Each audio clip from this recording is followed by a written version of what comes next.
Hi friends, ಎಲ್ರಿಗೂ ನಮಸ್ಕಾರ. ಈಗಾಗಲೇ ಹೆಡ್ಲೈನ್ಸ್ ನೋಡಿ ನಿಮಗೆ ಯಾವ ವಿಷಯದ ಬಗ್ಗೆ ವಿಡಿಯೋ ಮಾಡ್ತಾ ಇದ್ದಾರೆ ಅಂತ ಗೊತ್ತಾಗಿರುತ್ತೆ. ಆದರೆ ಅದ್ರ ಬಗ್ಗೆ ಸಂಪೂರ್ಣವಾಗಿ ತಿಳ್ಕೋಬೇಕಂದ್ರೆ ವಿಡಿಯೋನ ಎಲ್ಲೂ ಸ್ಕಿಪ್ ಮಾಡ್ದಲೇ ಕೊನೆವರೆಗೂ ನೋಡಿ. ನಮ್ಮ ಕರ್ನಾಟಕ ಸರ್ಕಾರ ಬೆಂಗಳೂರಿನ ವಿಮಾನ ಪ್ರಯಾಣಿಕರಿಗೆ ಗುಡ್ ನ್ಯೂಸನ್ನು ಕೊಟ್ಟಿದೆ. ಅದೇನಪ್ಪ ಅಂದರೆ ಬೆಂಗಳೂರಿಗೆ 2ನೇ ಅಂತಾರಾಷ್ಟ್ರೀಯ ಏರ್ಪೋರ್ಟ್ ನಿರ್ಮಾಣಕ್ಕೆ ಸರ್ಕಾರ ಮುಂದಾಗಿದೆ. ಕೆಂಪೇಗೌಡ ವಿಮಾನ ನಿಲ್ದಾಣ ಪ್ರಾರಂಭವಾಗಿದ್ದು 24 ಮೇ 2008ರಲ್ಲಿ. ಇದು ಬೆಂಗಳೂರಿನ ಮಧ್ಯಭಾಗದಿಂದ ಸುಮಾರು 40 ಕಿಲೋಮೀಟರ್ ದೂರದಲ್ಲಿ ದೇವನಹಳ್ಳಿಯಲ್ಲಿದೆ. ಇದು ಭಾರತದ 3ನೇ ಅತಿದೊಡ್ಡ ವಿಮಾನ ನಿಲ್ದಾಣವಾಗಿದೆ.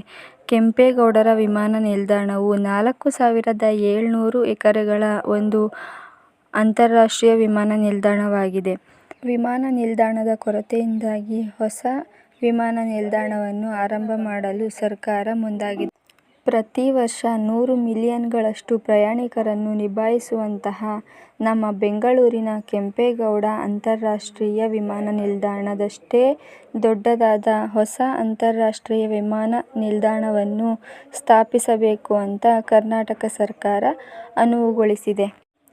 ಇದಕ್ಕೆ ಸುಮಾರು 3000ರಿಂದ 5000 ಎಕರೆ ಭೂಮಿಯನ್ನು ಸ್ವಾಧೀನಪಡಿಸಿಕೊಳ್ಳಲಾಗುತ್ತದೆ ಎಂದು ವರದಿಯನ್ನು ನೀಡಿದ್ದಾರೆ. ಬೆಂಗಳೂರಿಗೆ ವಿಮಾನ ನಿಲ್ದಾಣಕ್ಕೆ 6 ಸ್ಥಳಗಳನ್ನು ಕರ್ನಾಟಕ ಸರ್ಕಾರ ಆಯ್ಕೆ ಮಾಡಿಕೊಂಡಿದೆ. ಆ 6 ಸ್ಥಳಗಳು ಯಾವ್ಯಾವಪ್ಪ ಅಂತ ನೋಡೋದಾದರೆ ಕನಕಪುರ ರಸ್ತೆ, ಮಾಗಡಿ, ದೊಡ್ಡಬಳ್ಳಾಪುರ, ದಾಬಸ್ಪೇಟೆ ಮತ್ತು ತುಮಕೂರು. ವಿಮಾನ ನಿಲ್ದಾಣದ ಸ್ಥಾಪನೆಗಾಗಿ ಕರ್ನಾಟಕ ಸರ್ಕಾರ ಈ 6 ಸ್ಥಳಗಳನ್ನೇ ಯಾಕಪ್ಪ ಆಯ್ಕೆ ಮಾಡಿಕೊಂಡಿದೆ ಅಂತ ಹೇಳೋದಾದರೆ ಉತ್ತಮ ರಸ್ತೆ, ರೈಲು ಮತ್ತು ಮೆಟ್ರೋ ಸಂಪರ್ಕ, ಕಡಿಮೆ ಜನವಸತಿ ಇರೋದ್ರಿಂದ ಮತ್ತು ಕನಿಷ್ಠ ಜಲಮೂಲಗಳು, ಹೆಚ್ಚು ಹಸಿರು ಹೊದಿಕೆ ಇಲ್ಲದಿರುವುದು ಮತ್ತು ಎತ್ತರ ಕೃಷಿಯೇತರ ಭೂಮಿಯನ್ನು ಗಮನದಲ್ಲಿಟ್ಟುಕೊಂಡು ಈ 6 ಸ್ಥಳಗಳನ್ನು ಆಯ್ಕೆ ಮಾಡಲಾಗಿದೆ. ಹಾಗೂ 2035ರ ವೇಳೆಗೆ ವಿಮಾನ ನಿಲ್ದಾಣ ಸಿದ್ಧವಾಗಲಿದೆ ಎಂದು ಬೃಹತ್ ಮತ್ತು ಮಧ್ಯಮ ಕೈಗಾರಿಕೆಗಳು ಮತ್ತು ಮೂಲಸೌಕರ್ಯ ಅಭಿವೃದ್ಧಿ ಸಚಿವರಾದ ಎಂ.ಬಿ. ಪಾಟೀಲ್ ರವರು ಹೇಳಿಕೆಯನ್ನು ನೀಡಿದ್ದಾರೆ ಎಂದು ಮಾಹಿತಿಯನ್ನು ಕರ್ನಾಟಕ ಸರ್ಕಾರ ನೀಡಲಾಗಿದೆ.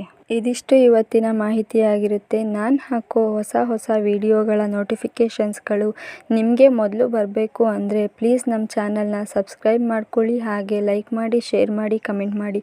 ನೀವು ಕಮೆಂಟ್ ಮಾಡೋದ್ರಿಂದ ನಮಗೆ ಇನ್ನೂ ಹೆಚ್ಚಿನದಾಗಿ ಹೊಸ ವಿಡಿಯೋಗಳನ್ನು ಮಾಡೋದಕ್ಕೆ ಹೆಲ್ಪ್ ಆಗುತ್ತೆ.